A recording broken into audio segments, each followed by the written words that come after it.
இதெல்லாம் ஒரு டாஸ்கா? இதுக்கு ஒரு டாஸ்க்கு, இதுக்கு 2 ஜட்ஜு. அந்த ஜட்ஜு யாருன்னு பார்த்தீங்கன்னா பாருவும் திவாகரும். இவங்க 2 பேரும் குறை கண்டுபிடிக்கிறதுல பெரிய ஆளாம். அதனால் அவங்க 2 பேரும் உட்கார வச்சுட்டாங்க.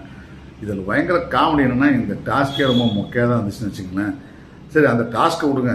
காலையிலேருந்து ஆரம்பித்ததுலேருந்து பாரு எப்பவுமே தன்னை ரிவலாக காட்டிக்கிறதுலையும் எல்லாரும் சொல்கிறத நம்ம செய்யக்கூடாதுன்றதையும் ரொம்ப முடிவாக இருக்கிறதுனால அவங்க எப்போ பார்த்தாலும் ஏதாவது ஒரு பஞ்சாயத்தை டெய்லி காலையில் இருந்தால் இழுத்துட்டு கிளப்பிட்டு வராங்க.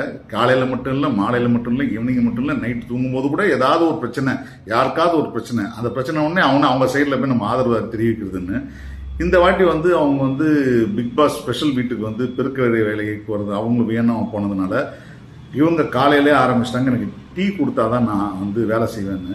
நீங்கள் வேலை செஞ்சுட்டு வாங்கன்னா அதுக்குள்ளே டீ போட்டு வைக்கிறேன்னு சொல்லி இது ஒரு பெரிய ஆர்குமெண்ட்டாக போங்க. இதுதான் சாக்கரை அவங்க குடிக்க போயிட்டாங்க. வேணாவை மாட்டி விட்டுட்டு வேணா இந்த தோப்பு கணம்லாம் போட்டு எல்லாம் பண்ணி முடிச்சு கடைசியில் அவங்க பெருக்கிற அழகை மட்டும் நீங்கள் பார்த்தீங்கன்னா கண்டிப்பாக சொல்கிறாங்க, தொடப்பக்கத்து கூட வலிக்குமா தெரியல, அந்த தரைக்கு வலிக்குமோன்ற அளவுக்கு தான் எல்லாரும் பெருக்கிறாங்க. அவ்வளோ அற்புதமாக பெருக்கிறாங்க. இதில் அந்த குப்பையை எடுத்து பொறுக்கி வெளியில் போட மாட்டாங்களாம்.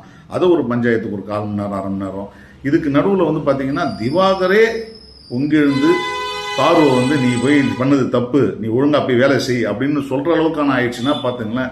இது நீ வெளியே வாடா நான் பாத்துக்கிறேன்னு சொல்லிட்டு வேற பாரு திவாகரை கலாய்க்குது.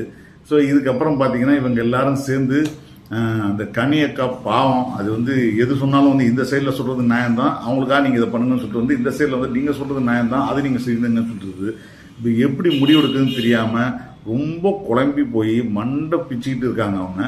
இதெல்லாம் தாண்டி பார்த்தீங்கன்னா எம்ஜே விடாமல் அவங்க நச்சரித்து டார்ச்சர் பண்ணுறதுல என்னென்னலாம் பண்ணணுமோ அதெல்லாம் கரெக்டாக தெளிவாக பண்ணுறாப்புல எம்ஜே.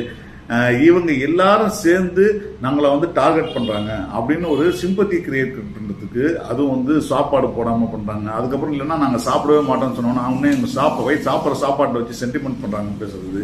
இப்படியான பல விஷயங்களை பாரு அடுத்தடுத்து பண்ணிகிட்டே போக, ஸ்கோர் பண்ணிகிட்டே போக வியன்னா இப்போ என்ன பண்ணுன்னு தெரியாமல் கொஞ்ச நேரம் அழுகிறதுக்கு அப்புறம் பார்த்தீங்கன்னா இந்த டாஸ்க்கு நீங்கள் இப்படி என்ன பண்ணீங்க அப்படி என்ன பண்ணீங்கன்னு சொல்லி கொஞ்ச நேரம் அழுது முடிச்சதுக்கப்புறம் சரி ஓகே நான் கொஞ்ச நேரம் எனக்கு மைண்ட் சரியா இல்லாமல் அழுதுட்டேன், இப்போ நீங்கள் என்ன எதுக்கு வேணால் நீங்கள் போட்டுங்க அப்படின்னு சொல்கிறது. இப்படியான ஒரு டெம்ப்ளேட்டுக்குள்ளே குழம்பு போய் கிடக்காங்க. இந்த ஆரோரா அது ஒரு குழப்பத்தில் நான் அலைஞ்சிட்டு இருக்கு. கமருதீன் நேத்திக்கெல்லாம் ரொம்ப அமைதியாக இருந்தாப்புல, ஒருவேளை நம்ம காட்டப்பட்டதில் அமைதியாக இருந்தாலும் தெரியல. இப்படியான பல விஷயங்கள் நடந்தாலும் இந்த மொக்கையான ஜூஸ் டாக்ஸ்க்கு இந்த வாரம் ஃபுல்லாக போகும் போல இருக்கு. எப்படியாவது அதை சீக்கிரம் முடிச்சா நல்லா இருக்கும். படும் மொக்கையாகிறது இந்த ஜூஸ் டாஸ்க்கு. ஸோ நாளைக்கு இந்த எபிசோட்லையாவது ஏதாவது சுறுசுறுப்பாக இருக்கான்னு பார்ப்போம். நன்றி, வணக்கம்.